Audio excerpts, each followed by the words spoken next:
I think it's fair to say, Juan, while you sometimes are a critic of the president, on this panel you are most often the person who at least defends his actions. Can you defend his decision to ask Eric Holder to investigate and review Eric Holder's actions? Well, I think the first thing to say is that Republicans have been hammering Eric Holder, and I think that hammer is Eric Holder's language, his own, to go after the leaks.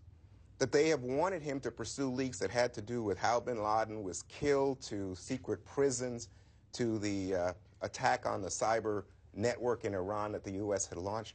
Why is all this information flowing from the Obama White House? Is Obama trying to glamorize himself? All that. That came from Republicans, and it has been something that the Bush administration started, and it has been continued with a vengeance, to everyone's surprise, by this administration.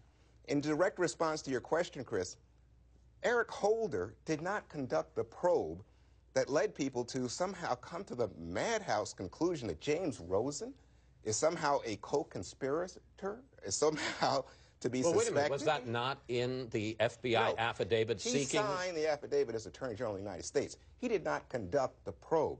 So the question is, how do you go at something so that you would come to the conclusion that a working reporter with a long-standing, excellent career in Washington is somehow now involved in espionage? That's the question. Well, but the problem is it went to Holder, and he okayed it. He okayed the work of his investigators, and so now, as the Attorney General... You're saying he's not ultimately responsible as the head man of the Justice Department, that's why who he's personally signed off on this? That's what he signed off on. The question is to go back and look at the work of the investigators. I understand that, but how can he, if he signed off on it, how can he investigate it? Because now is an opportunity, and he's the exact right person as Attorney General of the United States, to see what prosecutors did and how they came to this conclusion. Well, wasn't he supposed to see all that before he signed off on the affidavit? You can't see everything. I mean, what he did was to say these are good people and he trusts his people. Now it's time for someone, including him. I don't know whether, Juan, you don't know whether he said, Juan, you don't know whether he said anything like that or not. What you do know is, and what we all know is,